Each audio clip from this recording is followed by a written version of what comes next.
This weekend means everything to the future of Yu-Gi-Oh!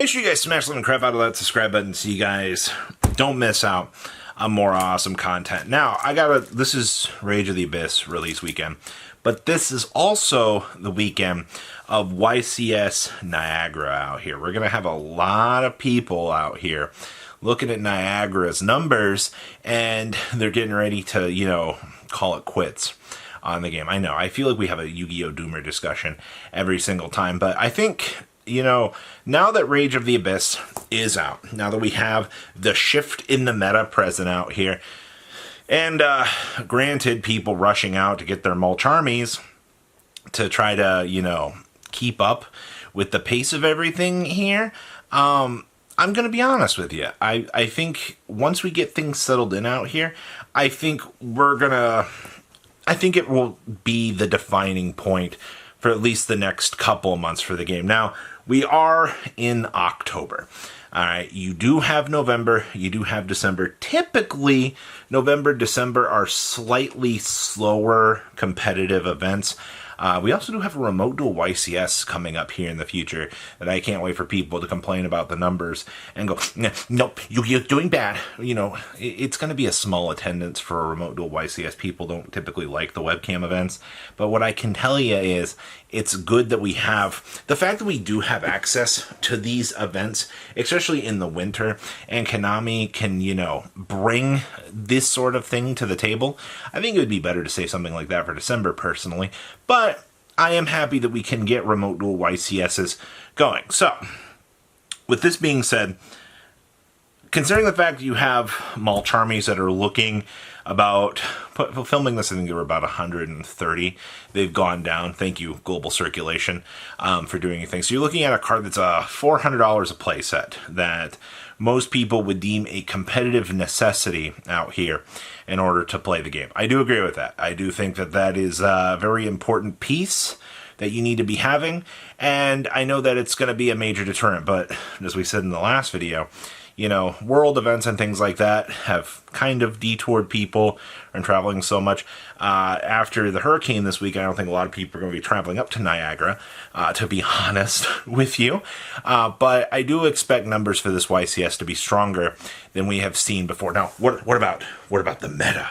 Ooh, Yubel, Robbie. Yubel has been, it's the best deck in the room. It is the best deck in the room pre-Rage of the Abyss. I don't think anybody's going to argue that. You? Board Breakers? Go second with Yubel, do your thing. Tenpai and Snake Eyes both receive great support in this set. The fact that those two decks receive the level of power-ups that we are getting out here is astronomically insane. Now, Pablo at 1 still is a little bit of a hindrance, in my opinion. Going to be a little bit of a detour that you're going to have to deal with. But post Rage of the Abyss, going back to the triangle format, and, to the people that are denying Tenpai Dragon as a real deck, those are the crazy ones. People out here, if you've got somebody like DB Grinder talking about wanting to play Tenpai just because of how stupid the deck feels, when you're able to pump all of these new hand traps back into this deck, and, being able to spheres, resolve a bounce, chain Mulcharmy because you don't have a monster on the field, bring out whichever piece that you need at the end of that. Just kind of saying, but that's kind of broken and a little bit unfair at the end of the day. So you've got a lot to be thinking about in terms of synergy with what that deck can bring to the table. Also, Deceptions, Azamina now having an end board piece, well, Snake Eyes having that Azamina interaction now to basically be able to protect their investment is a pretty big game changer. It is. It's enough that you can look at how this deck is going to do its thing and shape up into, this thing. But once again, I go back to the mentioning of the Pablo to 1. With the TCG having Pablo at 1, you do have some consistency issues to address. All right, Pablo to 1 was actually an insane call by the TCG, and it does kind of help Azamina Snake Eyes do its thing, but also you can't count out the Fiendsmith package yet. I know a few people were trying to go away from the Fiendsmith package because they're like, oh, Desiree's not that good. I don't know what you're talking about, but Desiree being able to, chain onto another effect to do a negate on a card and let you dodge Dark Rule or no more. I'm just throwing that out there, but that's pretty good. All right. I don't know how many people have not realized that Desiree being able to be this workaround in dealing with Dark Rule or no more and some of these other cards, as long as you have another card to chain, is pretty important, actually. All right. It amazes me how many people have missed that interaction. So, your big defining points of the weekend will be how many people could throw money at somebody to acquire some sort of Mulch Armies. Mulch Army is going to be the dreadfully most impactful card of this weekend. I think a lot of people are going to have a hard time seeing and understanding the impact that the Mulch Armies are going to have on the game. I think that's the hardest thing right now that people need to understand is we do have a lot of people that are in denial about the Mulch Armies. I've read it in real time. It's crazy to think about that people are like, well, I don't think this card's good. And I'm sitting here, I'm like, ugh. I talked about this in another video. I've long since read more comments from people, and I don't know if it's just people trying to deny having to spend money on the Mulch Armies, or, just trying to cover their bases and try to justify, I don't have to spend this money on this, it's okay, pat yourself on the back. It's definitely one of those pay-to-win scenarios, and, you're playing at the top tier of the event. The one person's going to comment, we're spending all this money to win a Switch. No.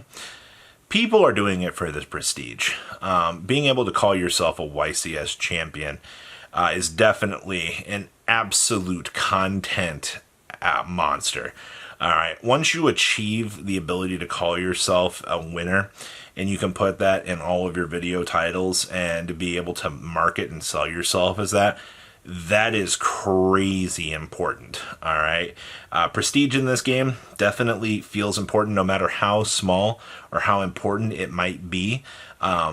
It's the rewards like that and that self-gratification that people chase down that's important. That's why I said, people will do anything to get any sort of competitive edge that they will. And that's why this weekend is so important, not only to put a wrench into the people that are complaining about the YCS numbers out here, but to also prove that, we've shifted the meta. The meta is not necessarily the same hellish landscape that people have been thinking that it has been, and to also go, hey, Yu-Gi-Oh's not dying. It's just, yes, we have a new staple in the game that is a bit outrageous. I did read a comment. I do want to bring this up. Somebody's like, just unban Max C. You don't have to worry about a Mulch Army if you just bring back Max C. Well, the problem is Max C isn't available right now. All right, you have a Rush Duel or a Speed Duel product coming out in later this year. So you're telling me that you want me to wait till November, which doesn't solve my current problem of things. Nope, it does not. In any sort of capacity, actually. So, all things said, this weekend's YCS is going to be an absolute dumpster fire in terms of competitive play. You're going to have a lot of good innovations happening. You're going to have a lot of people complaining about a lot of things. I do wholeheartedly believe that this meta is going to look... You're going to have similarities, but I think a lot of people are going to be shocked to see how the meta is going to shape up after this, and just how stupid our decks that we have running around in the room right now actually are. But nonetheless, welcome to Mulch Army Purgatory. It is now time to pay your $400, I guess, if you want to play competitive.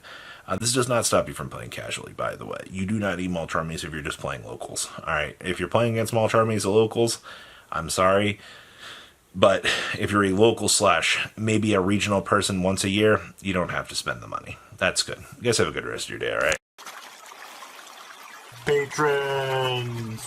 Thank you! Ah!